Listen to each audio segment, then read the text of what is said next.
Shattered pieces I thought would heal, pierce through my chest. It's not fine, it'll never be. So stop saying time can ever comfort me. Oh, I am not okay, but I wouldn't have it any other way. Without this pain, how would I know that this broken world was never meant to be my home?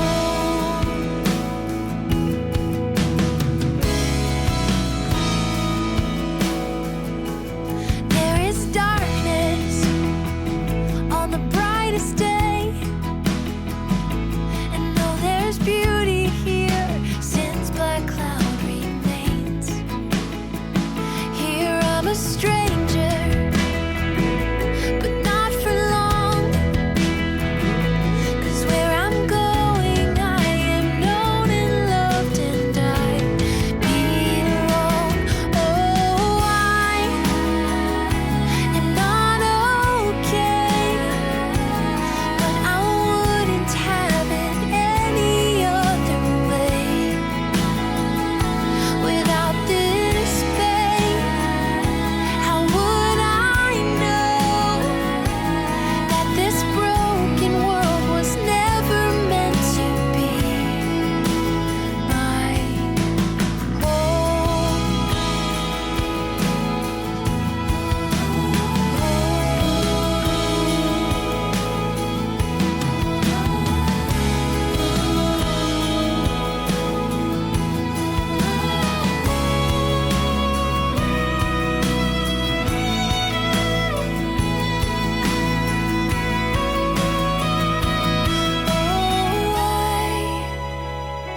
am not okay, but I wouldn't have it any other way. Without this pain, how would I know that this broken world was never meant to be my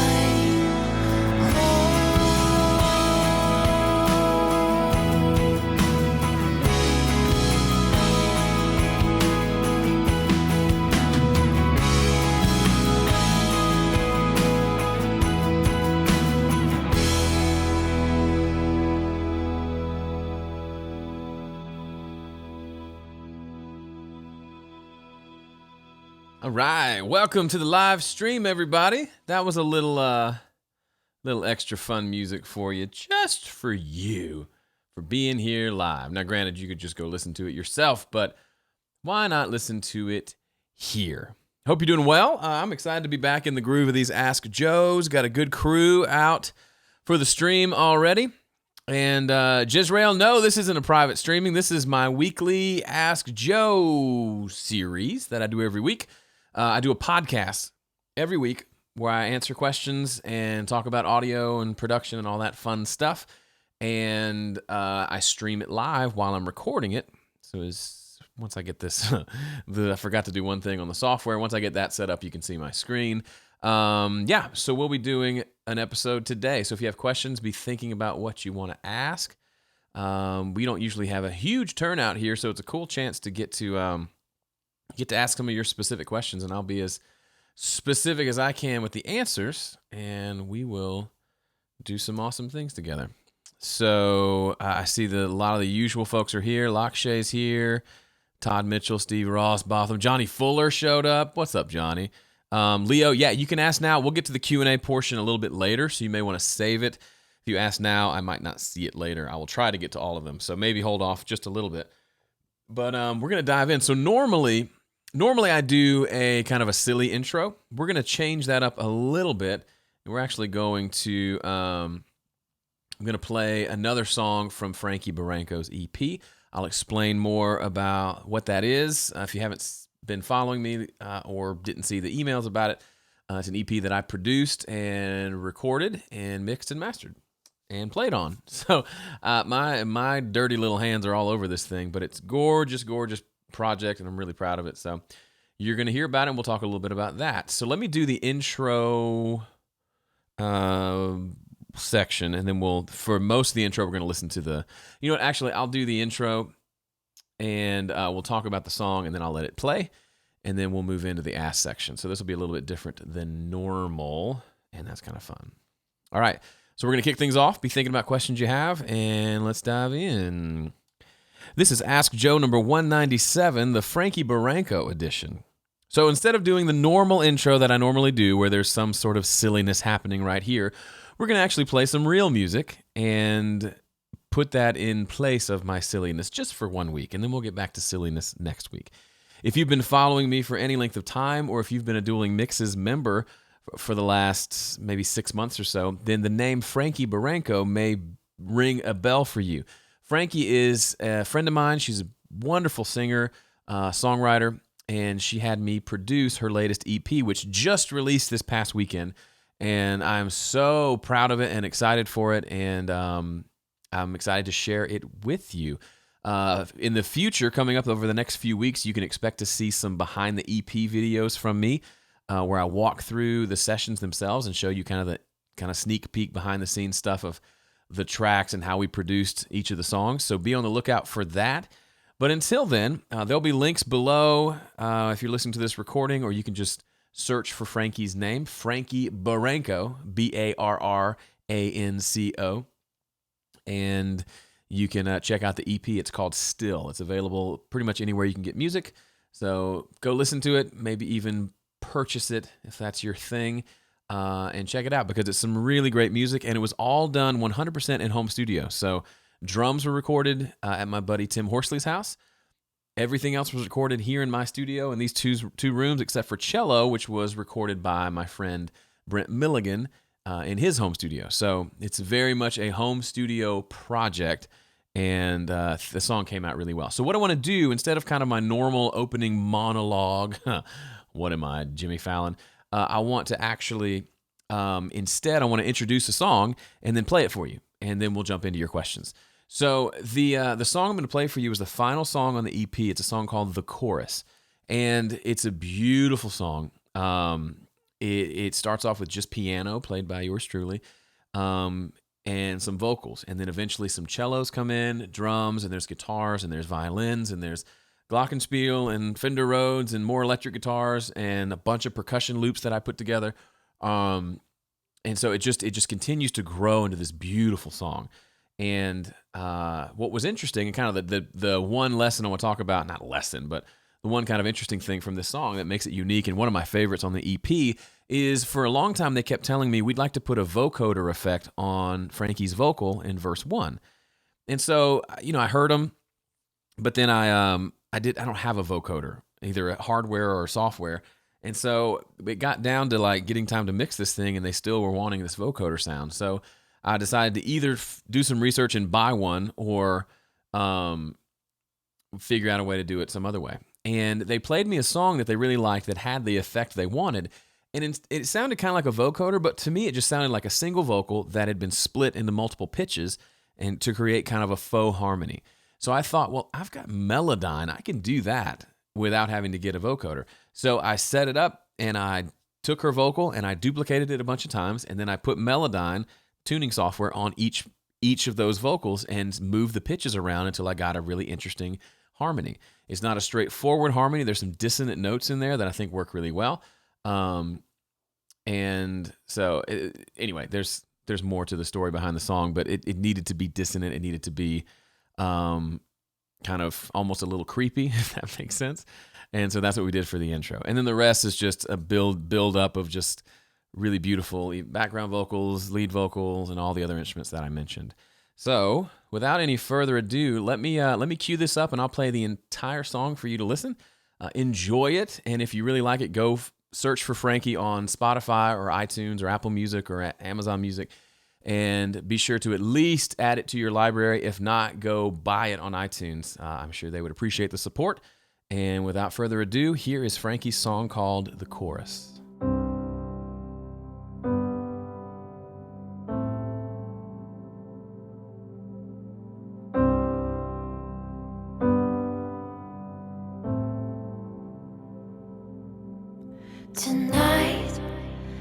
was when I needed you. 'Cause you're the only one who knows the way I tick and crumble. You made my world seem normal,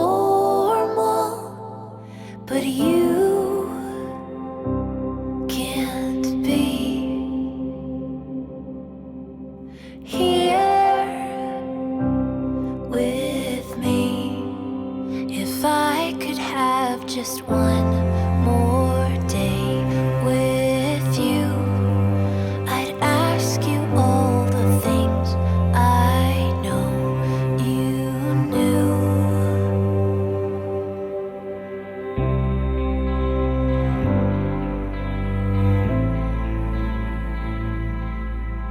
I'm here, you're here, we're together. So much to ask, but you just stare. We don't have time for silence. Wake up, say something now,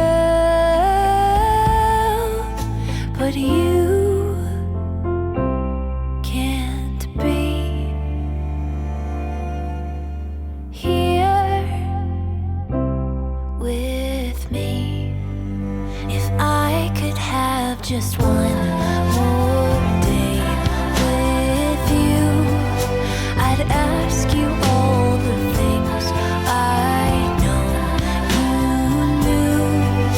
But you once said that I am not alone. I'm singing in the chorus of Earth's groan.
But you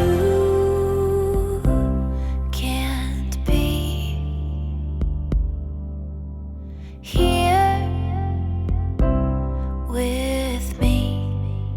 If I could have just one more day with you, I'd ask you all the things I know you knew. But you once said that I am not alone. I'm singing in the chorus of Earth's groan.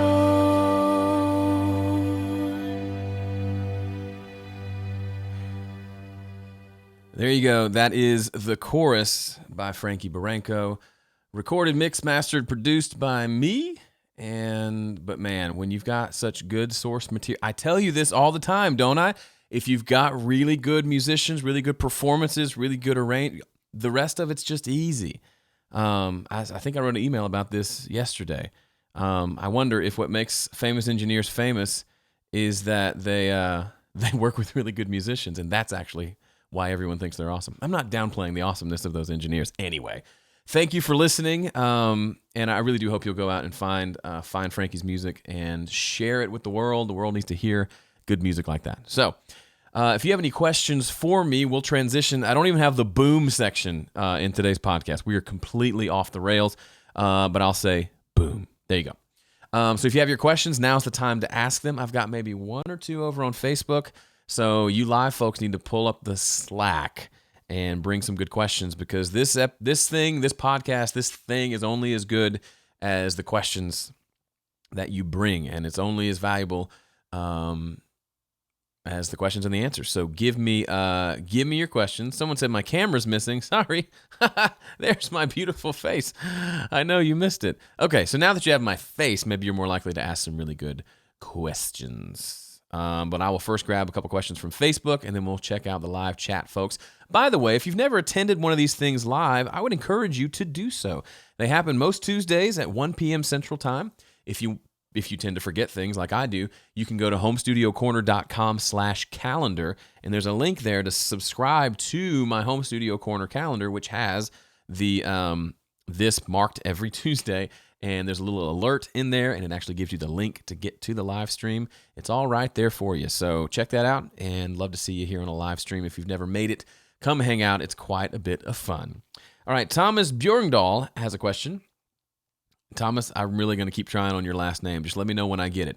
Bjorndal. Bjorndal from Norway. He says, short question on mixing with headphones. Is it a bad idea to mix with noise-canceling headphones, like the Bose QC15? I don't think it's a bad idea to mix on anything, because I think, whether you mix on, I was just doing a bunch of videos yesterday on mixing, and on one particular part of the mix, I was both listening on these crappy little speakers that I have, and on Apple earbuds, and then on my big speakers, and then my nice headphones. So they can all be helpful. The only concern I have with noise-canceling headphones is that they're doing stuff to the sound, right? I'm assuming they're redigitizing the sound, listening to the noise around you, and then introducing essentially a canceled out. They flip the polarity of that noise signal and introduce it back in so that all you hear is the sound and not the noise. That's cool, and that technology blows my mind. I don't know how necessary it is, right? Because your studio is probably a fairly quiet place, so you don't need the noise canceling, which I'm guessing you're not asking that. You're just saying, are they good headphones to mix on? And I would say if they're good headphones, they're good headphones. It may not be quite as accurate because of all the noise canceling that's happening. I wouldn't reach for them as my go-to personally, but if I had some, I might listen to my mix. I might check my mix. I might even try to mix. The real answer is if you like them and you like the way they sound, go for it. I mean, you could mix a song in your car if you wanted to. Try a mix or two and see how you like it. Is it make it easier for you to mix? Does it make it harder? Does the mix come together more quickly, or does it actually end up taking longer because you're not hearing it like you need to be hearing it? I don't know what that answer is for you, but I would imagine, I don't know the Bose stuff very well, but I would imagine I've got one of their speaker deals, a little flat deal in my living room, and it sounds pretty good. So I imagine their headphones sound pretty good as well. So maybe the noise canceling is a moot point. They're good headphones and they're great for mixing. You just got to give it a shot. And that was my only, unless I refresh this and it comes, oh dear, I just accidentally reversed the audio instead of refreshing my browser. Hang on, let me make sure. I hit Apple R and I had the chorus, the song we just listened to, selected, and I thought it was going to reverse it. I don't think it did. Let me just check the waveform. Okay, that looks like the right direction. Anyway, I was trying to refresh my browser to see if there are any other questions on Facebook. I am not on my game today. Well, while that is trying to refresh, let's see. I don't think I'm seeing any more questions. Nope. All right, Facebook, you're fired. We're moving on to the folks who made it here live. Will Paxton's here. What's up, brother? Will is just released an EP called, what's it called? I just hang on. If you want to hear some home studio music by good old Alabama boy, hang on. It's right here on my phone. My phone's on the charger. Hold, please. Promises. That's right. So go check out Will Paxton EP Promises. Got some cool guitar tones on there. Support your local. It's not local, but it's our local home studio corner world. Okay, but he had a question. He says, when you do a final mixdown of a song, do you bounce it in real time or just let it bounce at the faster speed? I'm probably a bad person to ask. I actually just bounce it offline, just like I always do. I'm sure there are benefits to bouncing it down in real time, But I don't know. I mean, you just heard that song I just played for you was mixed and mastered with the bounce down happening offline. I think it sounds good. I've never A-B'd them because I've never been that unhappy with the way things sound like bounce down. So I just bounce it offline. I like saving time, which is probably funny because music is such a non-time saving thing because you have to sit and listen and wait. Anyway, Dan Heister says, do you master your own mixes when producing? Not always, but a lot of the times I do. I've gotten better. So a few years ago, I didn't because I really didn't feel like I was very good at mastering. So I used Ian Shepherd mastered the first several of my albums. More recently, due to feeling more confident as a mastering engineer and also just simply running out of time, I've mastered a lot of my stuff myself. So my EP Free and the most recent one, Someone to Blame, I mixed and mastered those. Frankie's EP I mastered mostly there because they didn't really have a budget to go to mastering, which is a pretty normal thing. So if you can develop your mastering skill set, it's not a bad idea. If you're mixing something, you can usually, it's a pretty easy add-on. If from a business standpoint, you're mixing for someone, hey, would you like me to master this as well? If you mixed it, I feel there are a lot of benefits to getting someone else to master it completely, and we've talked about that. But one benefit of you mixing and mastering is that it's probably closer to how you want it to sound mastered once you mix. So then you might be able to get a master pretty quickly. So you may be able to give a discount on mastering so everybody wins, right? Just something to think about. All right, the questions are coming in. Thank you all for being awesome and asking questions. And thanks for attending this. I know it's a Tuesday, middle of the day, and you could be doing a lot of different things with your time, and I appreciate you spending it with me. Sam McGill says, hey, do you have much experience or advice for recording outside? I mean, in terms of a live session type thing. I don't. I've recorded outside of my studio in other places. Johnny Lipsham's here. What's up, brother? But I don't know if I've had a session outside, like a live gig outdoor that I'm recording. So the only advice I would say is if you're going to use wind screens for the mics is probably helpful for the wind. Other than that, a lot of the same principles apply, except you don't have as much room problems, right? Yeah, that's all I got. I'm sorry. I'm not much of a live sound guy, so while the principles are pretty similar, the actual implementation can be quite different for sure. Daniel Chevelle says, I have one condenser mic and an SM58. I always have a hard time getting a good vocal sound. I'm not sure if it's the mics or how they're EQ'd. A lot of it is, of course, my voice. Any tips? Well, Daniel, it's a good question, and I like that you have two different types of mics, a condenser and a 58. The biggest variable is, just like you said, I would say your voice itself. If the recordings sound an awful lot like your voice and you're still not happy with it, then it may be that you're just not happy with your voice. So maybe that's something to address. Vocal lessons, vocal training, more vocal exercises and things like that, because you can't improve your singing. You can't change what you were born with as far as like the actual physiological construction of your nasal passages and vocal cords, but obviously you can get better at things. So practice may be a thing. And I don't know you, Daniel, so obviously that's just a shot in the dark. Big thing for me, especially in the last couple of years. So if you followed me, say 4 years ago, and you said, give me some advice for recording vocals, I would say back up from the microphone. Because at the time, I had just had some bad experience with some muddy vocals where the vocalist got too close to the microphone, and it was just ended up being pretty muddy.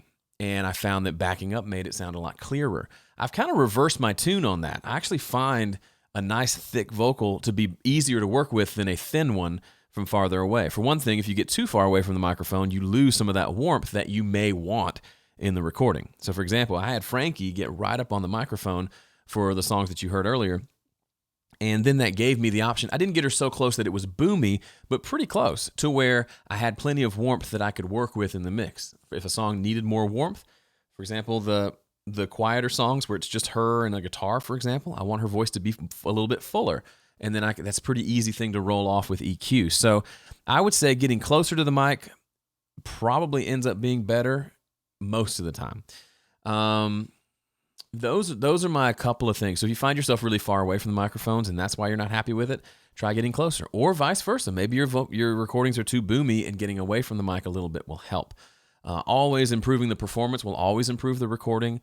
And it could also be a preamp thing.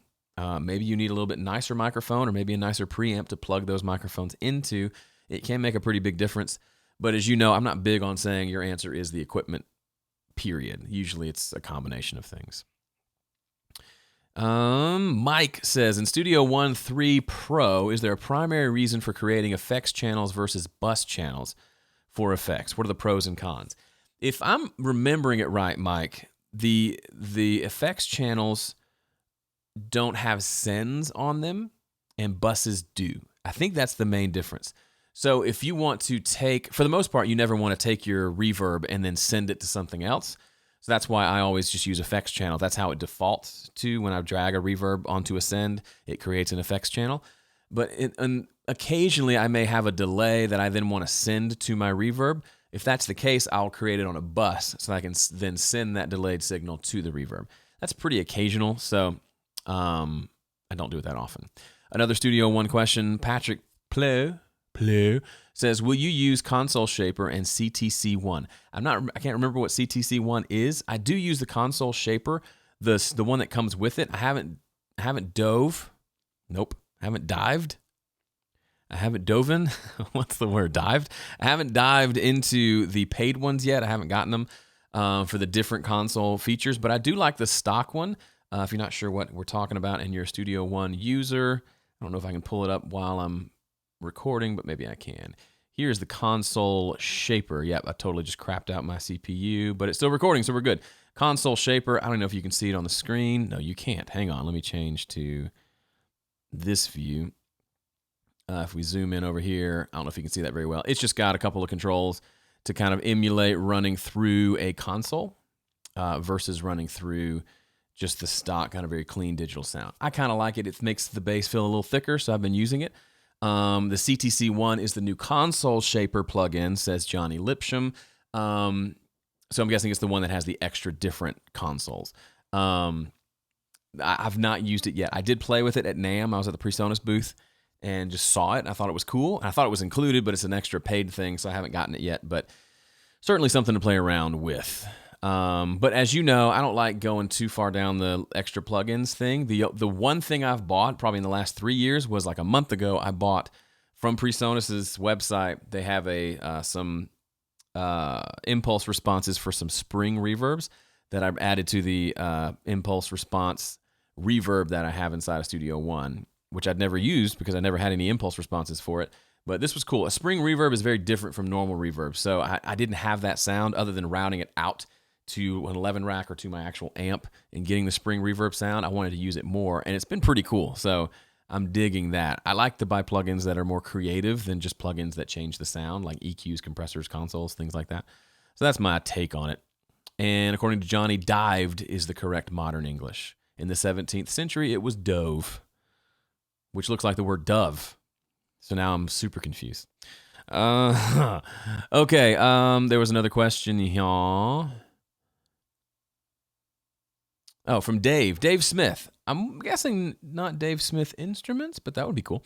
He says, business question. I've realized an album called Becoming One by Burzer Bandana on Bandcamp. People are streaming but not downloading. Is this the way the music business?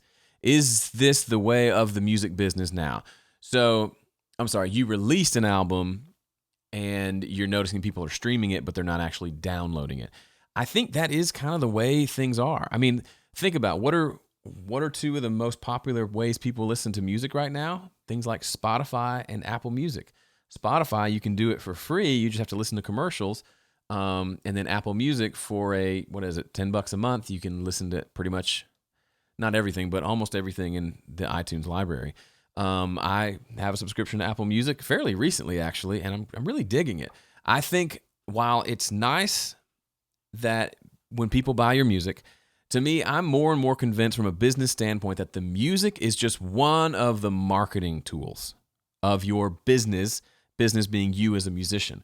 It's a hard question to answer, and I don't have it figured out strictly from being a musician and performing for money standpoint. But I will say, like, yes, it would be nice if record sales have not changed at all, but they have.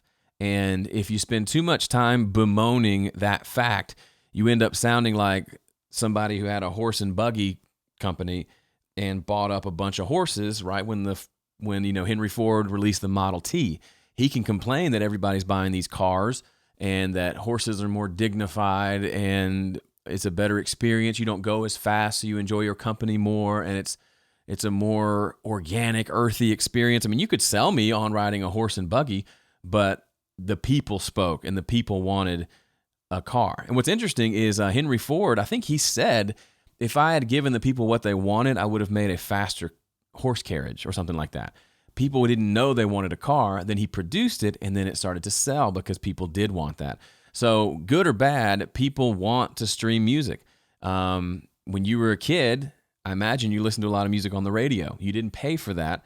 You just listened for free. It's kind of like that, except now it's any music you want to whenever you want. It's music on demand. And those systems do pay streaming royalties, so maybe Bandcamp doesn't. I'm guessing they don't. Maybe they do. I don't know. So maybe getting your music onto Spotify and Apple Music so that if it happens to get picked up by a major playlist or something like that, then you get some payment out of if you get a couple million streams, you might make a little bit of money. I don't know. But to have your entire business model as a musician based on selling albums online, it's going to be an uphill battle. You'll have some people for sure.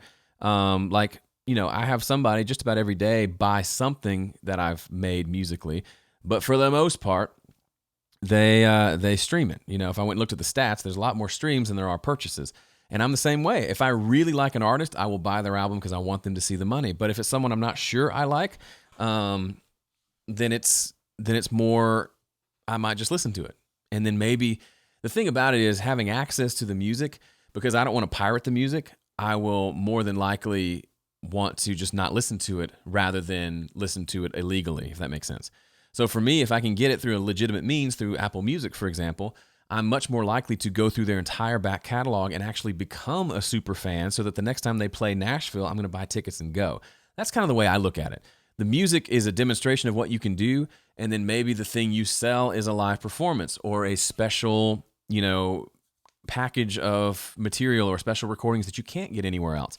Maybe all your old albums are streaming and your new one is for sale. I mean, there are options to that. And the one obvious example, somebody just said it in the chat, is the new, quote, business of music is music education. And whether you like that or not, I mean, in a lot of ways, I make my living through music, through making music, but really the actual making of the music isn't what people are buying. They're buying seeing my process. So you're here because you've seen me do something online that you liked, that connected with you, that was educational or maybe even entertaining. And so you're back to hear more because there's some value here, right? For you people here on the live stream or if you're listening to the recording, I've done something that you find valuable. And a few of you, and I see a few here, like, Johnny Fuller.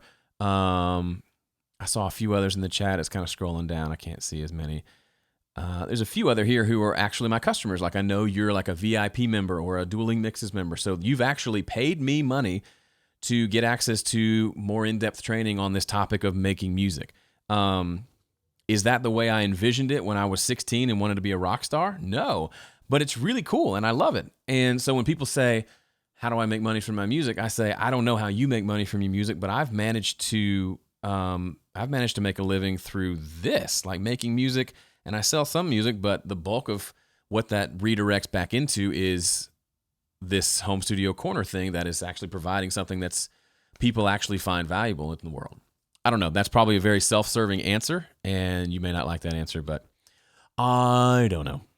I think there is still some money to be made, and I think for me, I would rather my music be heard and out there than put up a paywall so soon that less people are going to hear it. I've got more chances of something cool happening 2-3 years down the road if I let my music be out there than if I put it behind a paywall, and only a small group of people are willing to pay for it. And then I may miss out on other opportunities that I don't even know of yet. Does that make sense? Andre says, do you think it's harder for a music producer to make money with the home studio revolution? What do you recommend? I think it's easier for a music producer to make money. Especially, in a world where you've got people like Frankie Barranco. I just played you her song at the beginning of this episode. Talented, super talented musician. And they wanted to do an EP, so they did a Kickstarter. And they raised a couple $1,000s, and they used that money to pay the musicians. right? And to pay to get the CDs made and all that, and to pay. They actually did end up paying me, but I was doing it for free because they played in a bunch of shows with me in my band, and I said, hey, let's do a barter thing. You come play in my band and go to a bunch of these rehearsals and play in these shows and go play on the radio with me. And then if you need to get in my studio, let's do that. And so it worked out in a way that it worked out, right? But I think that's completely doable now. If you asked me that question 30 years ago, it would be hard for me to answer because I would have been 2. But if you asked an adult 30 years ago, it'd be a different story. You couldn't make a record for $3,000, right?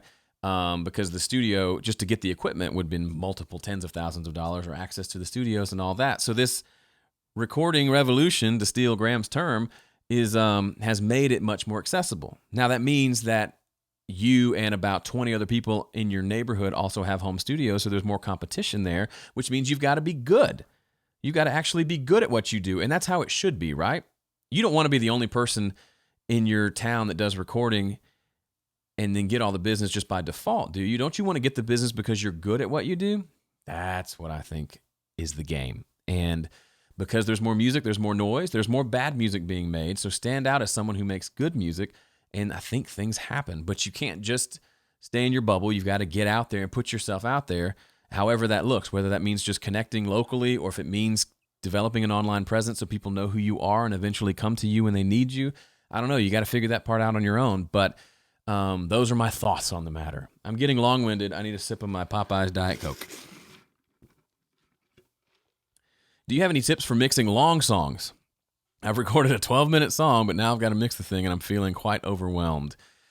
Man, long songs, usually they're not your typical arrangement, I have found. So if it's 12 minutes long, it's almost like it has movements like a piece of like orchestral classical music. Not saying it sounds like classical music, but I'm guessing it has sections, like almost sounds like 3 or 4 different songs meshed into one. You may want to treat it that way and just treat one section and mix that till it sounds good and then move on to the next section and mix that. The problem with that is when you if you do any fader automation, as soon as you want to start changing that, it becomes more awkward because you can't just pull the fader down. You've got to rewrite new automation. So that's something to consider. But for the most part, I would mix it like anything else. It just may take longer because it's 3 times as long as a normal 4-minute song. You know what I mean? So I understand you're overwhelmed. I would just start. Just start. And do, if you haven't watched my Mix Together series, I talk a lot about just set some levels, get a good basic mix going, and then just listen for problems and fix the problems until you don't hear any more problems. Got it? Good. By the way, if you don't come to these live streams, you miss out on some of the cool interactions that happen in the chat. I can't read them all out because there's just too many, but for example, Sam Kanak, who is a fabulous engineer, producer, mixer out of LA, and he's got a YouTube channel that you should check out. I think it's just his name, Sam Knaak. And Sam, remind me the name of the channel if it's different or if it's the name after your studio. Anyway, Sam shows up regularly to these things, and he's answering questions about publishing and royalties and things that I just can't really speak to. So, Sam, we should do something together, buddy. I don't know how we do it live unless you come to Nashville or I come to you. But let's just let that simmer. And Kurt, thank you. Kurt said he appreciates what I do. Andrea, or I'm sorry, not Andrea, Andre, sorry. A little slight dyslexic moment. Would you recommend using more than one DAW or just sticking to one? Man, I recommend with my whole heart sticking to just one.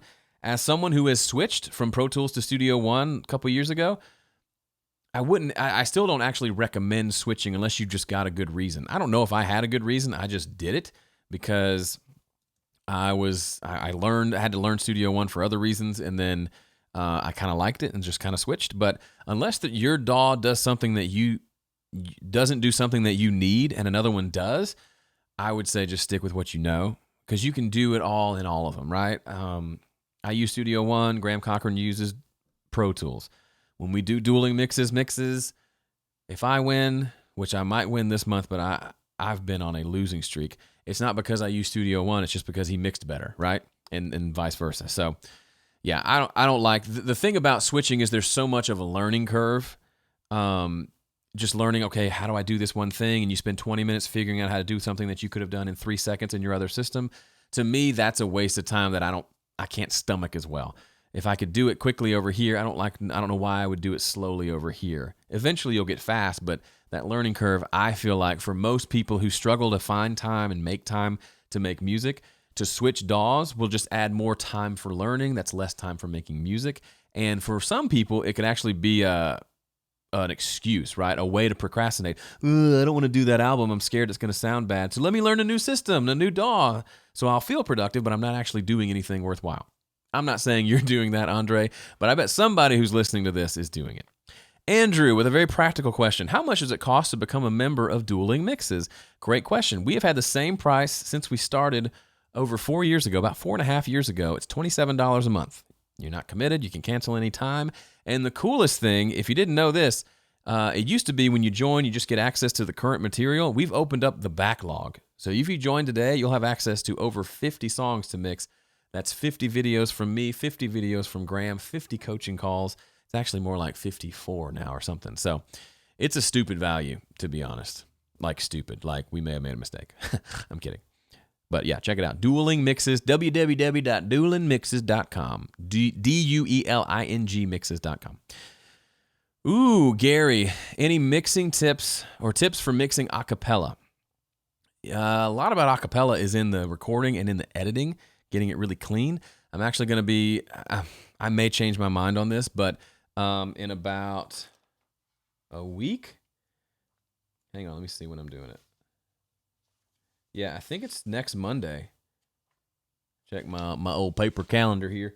Yeah, next Monday I'm going to be working on what I think is going to be an acoustic, a cappella song that I'm doing for Good Friday. So it's one of my favorite Christian hymns. It's called "O Sacred Head Now Wounded," and it's got a rich history. St. Matthew's Passion, which was done by Bach. He has several versions of that hymn with different harmonizations, and they get more. And St. Matthew's Passion is essentially I'm sorry, this is totally off topic. It's essentially the book of Matthew from the Bible set to music, so it's really long. But it has this same recurring song, which is the tune to "O Sacred Head Now Wounded." It's in German, so it's not singing that. But every time you hear that, it gets a little bit more complicated in the way it's harmonized. So the 4-part chorale harmony is a little more complex. And the final time you hear it, I believe in the story, is right around the time Jesus dies, which corresponds to Good Friday. And the harmony just gets really dissonant and really like odd, but it's beautiful. And so I want to do an a cappella version of that. If not the entire thing, then just an acoustic version of the song that finishes a cappella. Anyway, I'm doing all that, and I'll document the whole thing as the behind-the-scenes content for this month for my VIP members, which you can join at homestudiocorner.com/VIP. I'm sorry, I'm not trying to make this a big commercial. So if you want to see more of that, you'll see that there. But yeah, as far as mixing a cappella, I think a huge amount of it is in the editing and the tuning to get it sounding really, really perfect. And then the mixing, I feel like it's probably a little more simple because there's just not much there. I'm not a legitimate authority on this. I'll be kind of fumbling my way through that project as I do it next week. So maybe you can join VIP and check it out, and you can see if I just totally goof it up or make it good. But you should check out my buddy Danny Osment. I toured his studio over on my YouTube channel a while back. He's a Dueling Mixes member.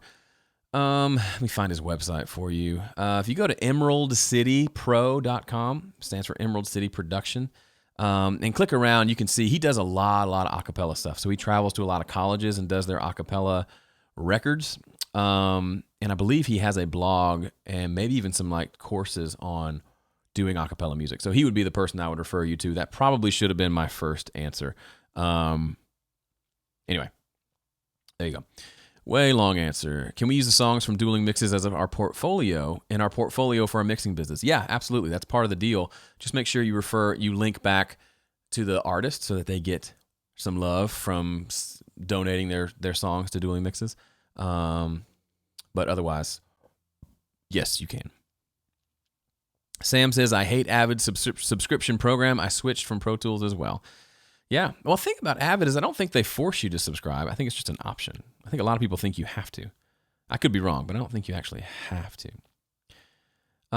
Here's one from Nero. Nero. I didn't know we had a Nero on the chat. That's dope.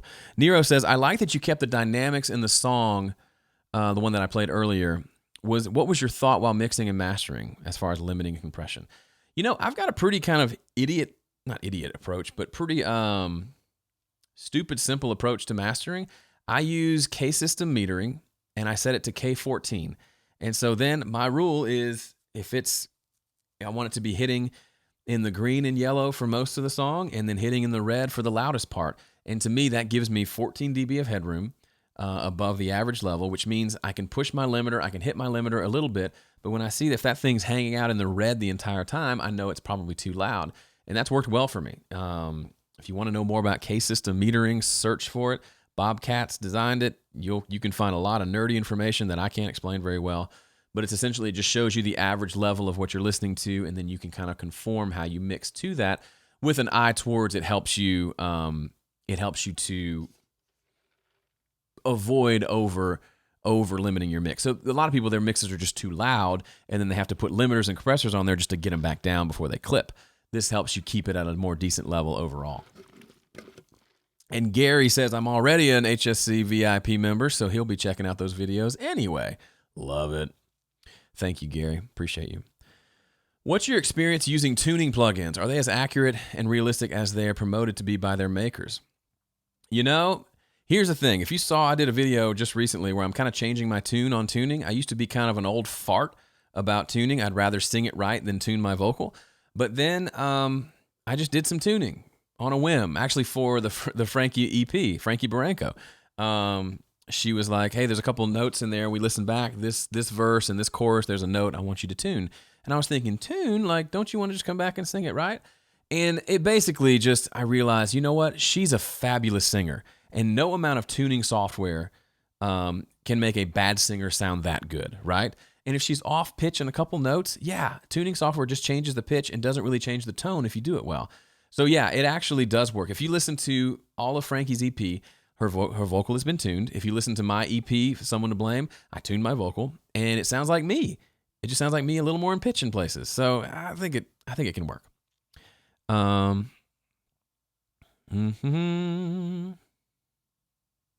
Oh yeah, and Steve Rossbotham, man, this has become a huge commercial for dueling mixes. I didn't plan it this way. Just people are being nice. There is a dueling mastering video inside of Dueling Mixes. It's one of the bonuses you get when you join. And it shows my process for mastering a project, but more importantly, it has a video from Ian Shepherd showing himself mastering one of my songs, actually. It's a song called The Story from my album Better This Way. So good. Not the song, but Ian's video. He knows what he's doing, and he's been doing it for a long, long time. All right, I think I'm running out of time. My voice tells me, don't forget the questions above. I'm trying. It just won't scroll up right. Let me pop it out. Let me pop out that chat. I'm popping out the chat. There we go. Let's get that bigger. All right. So, Tim, was it your question? You're so humble, Joe. I never know if y'all are being serious or sarcastic. You can't read sarcasm in a chat. Tim said questions above. Tim, if you want to re-ask your question, I'm trying to find it.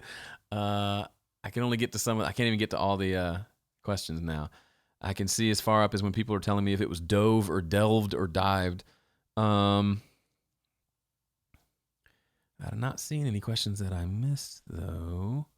So ask again, Tim. Otherwise, I think we might be done.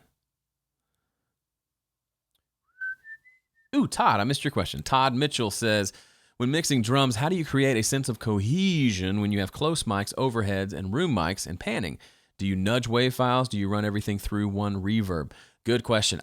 Rarely do I nudge the files. Only occasionally if I need it to be a really tight sound and there's room mics and the room mics are so far away that there's some delay between the original sound and the spot mic and the room. If it's like 20 feet away, there'll be a little bit of a delay. And that can be a really cool thing depending on the song. Maybe you want a little bit of the room sound, but you don't want that delay, that kind of pre-delay thing that's going on. In those situations, I tend to I will nudge it back. But most of the time I don't do any of that nudging. I do some flipping of the phase to make sure phase stuff is good, but I don't nudge a whole lot. As far as making it cohesive, to me, getting the right balance with no plugins yet of kick, snare, toms, overheads, room mics, getting all that at the right levels with the right panning, it should sound cohesive. If it was recorded well and it's a good drummer, that should already sound good. And then from there, if you need more room than your room mic is providing, then yeah, a lot of times I'll actually do a reverb send off of my drum bus, roll off the low end on the reverb so it just gets the high end, but it gives it kind of just a little bit of glue to hold everything together. Not a ton of it because you've got kick drum going to it and you don't want that to sound crazy. But sometimes if I need more on the snare, I'll do an additional send from the snare to that same reverb and bring it up a little bit more. But I don't think I think about things in terms of making it cohesive as much as just, and a part of it, Todd, may just be listening to more and more drum mixes and doing more mixing.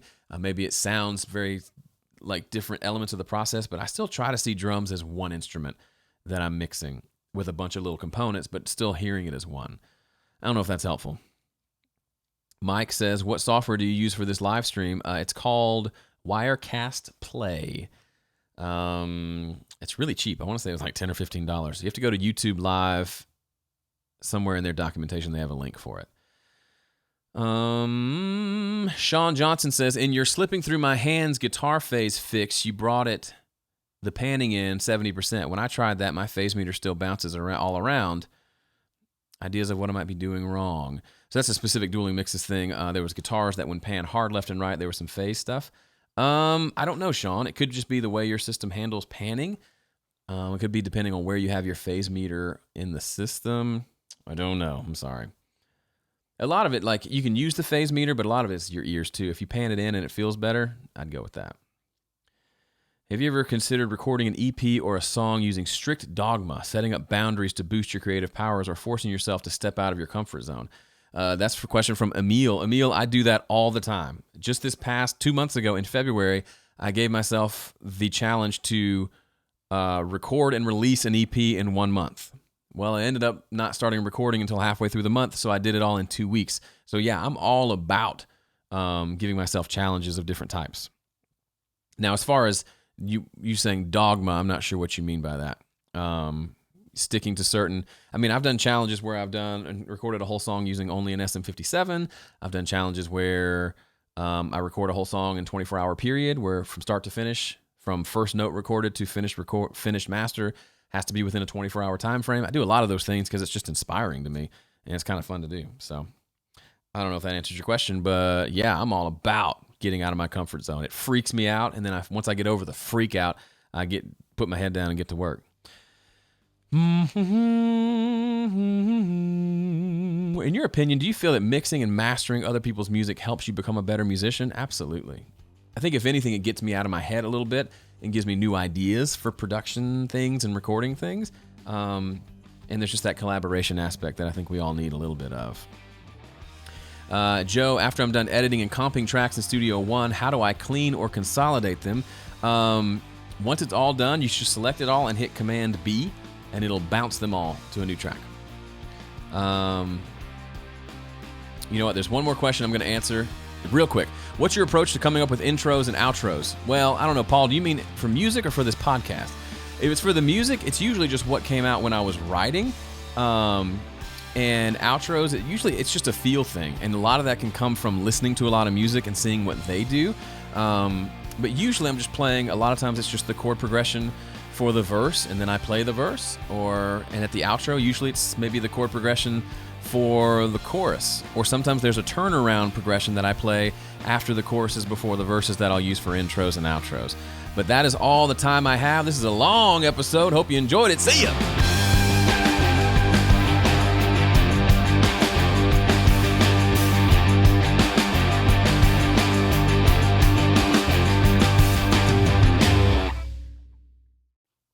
All right. That was a long freaking episode. Way to go, people. You got me rolling. Went for a long time. Real quick, a couple questions I'm going to answer here live before I sign off. Todd said, I guess my experience is the kick drum feels like it's right out in front and everything else feels spread out around the mix. So I was trying to find a way to tighten it up.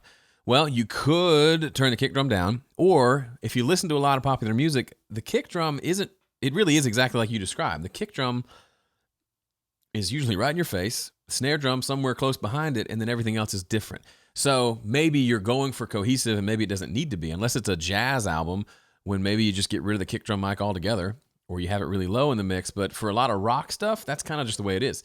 Kick drum is up front and then the rest of the drums kind of fit in behind it. I think that's okay. Nadim's here. What's up, brother?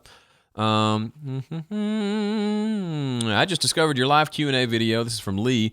I'll be sure to attend more and save some questions I might have for the future. Awesome. Lee, be sure to sign up for the calendar, and you'll get little notifications on your phone when I go live. homestudiocorner.com/calendar. You can subscribe, and I'll be on your phone, inside the phone. Seems like there was one more question. Ian, you were asking about bouncing. Will you lose your fades? No, it'll essentially bounce down exactly what you have. So if there are fades there, it's literally the same as if you bounced it out and sent it to somebody. It'll bounce it down. Now, what I would do, so if you want to go back, and be able to make changes, I would take that track, I would duplicate it. So go over, I don't know if you can see my screen right now. Go over here on the left-hand side where it says layers and duplicate the layer. And then I would name them. The first one I would name original or edits, and then the second one I would name like comp or rendered or bounced or something. So that way, on the second one, select it all, bounce it, so now it's all one piece of audio. And then if you find one that you missed an edit or missed a fade, you can just go back to the other layer, the other playlist, find it, fix it, reduplicate it, rebounce it, and you'll be fine. So yeah, I don't like doing that unless I've got a way to get back to where I was, and that's what I would do.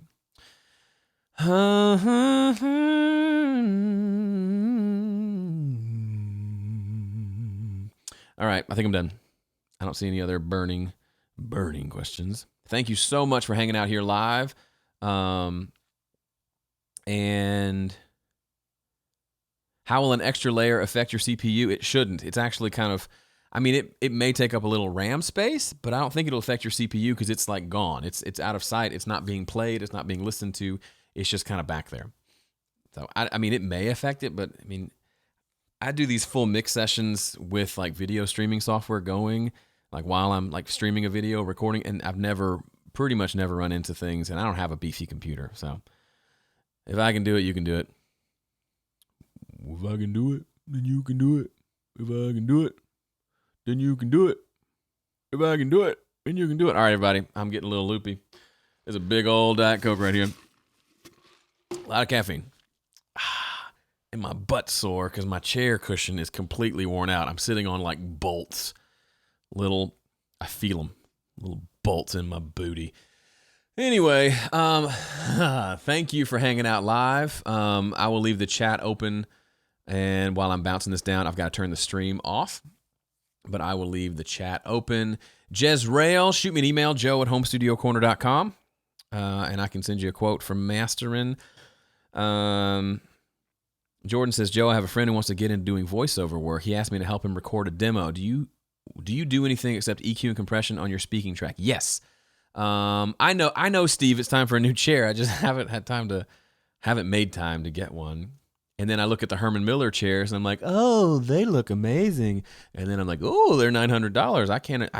I don't know if I could sit on something I paid $900 for. I guess unless it was a car. I could get a car seat. Hang on one second, okay? Who asked the question? Jordan, let me show you. Let me change the view here, and I'll show you my script, my session. Okay. So hang on, turn that off. So this is essentially my podcast track, but this is basically exactly how I do any voiceover stuff. Like all my videos, they kind of run through the same thing. So I record it with this SM7 in front of me. Doesn't have to be, but it works really well for that. Make this bigger. And so then my plug-in chain is, for this one, I've got a de-esser first, which is just a multi-band compressor handling the S's. I've got this EQ, which is some cuts in the mids and the upper mids and a boost in the highs for some clarity with a high-pass filter. And I've got an expander. This is important. My room is fairly noisy, but it doesn't sound noisy in my podcast as much because this expander is always kicking in. So it's like a gate. When I stop talking, it goes down. So it makes my room sound really quiet. Now, you need a decently treated room, and the SM7 will help a little bit with that. but an expander is really the secret sauce. And then from that, it goes to a vocal bus where I use a limiter. I actually don't almost ever use compression on spoken word. Compression sounds weird to me. It really, to me, just needs to be limited. It just needs to be turned up to the right volume, and then the limiter can catch any of the peaks to keep it at that right volume. But anytime I've put like a compressor with a 2-to-1 ratio and a 3 millisecond attack, it sounds weird. It sounds great when I sing, but when I talk, it just feels funny. So I don't do it. So I hope that was helpful. Actually, I hope, Ian, you're still around. Wait, who was that? It wasn't Ian. Jordan. I hope you actually caught that. Otherwise, it was for someone else. Also, Jordan, if you're here, tell your friend to check out acx.com. It is run by Amazon. It's essentially a marketplace that connects voiceover talent with audiobook. It's the audiobook creation exchange. I never knew that's what it stood for. But people who want talent for their audiobooks will post jobs. Sometimes they're done for free in exchange for royalties or something like that, which, take that with a grain of salt. But I have helped people, or I've pointed people in that direction, and they've gotten some paid gigs, including, fun story, Graham Cochran's dad has an amazing speaking voice, and he asked me if I knew anybody in Nashville who needed audiobooks, and I was like, I don't, or needed like voiceover narration. I said, I don't, but ACX has some stuff, and he's already got like 2 book contracts, so that's kind of cool. I thought that was a fun little random fact. All right, folks, I gotta go. Audio box driver issues. I know it can take some time to get through to PreSonus support, but that's what I would do. You can try newest, you got the universal driver, all that stuff. I just don't know. Try a different cable sometimes. That'll help. But anyway, all right, for real, it's 2:00. I gotta go. Thank y'all for being here. I gotta shut this thing down. Later.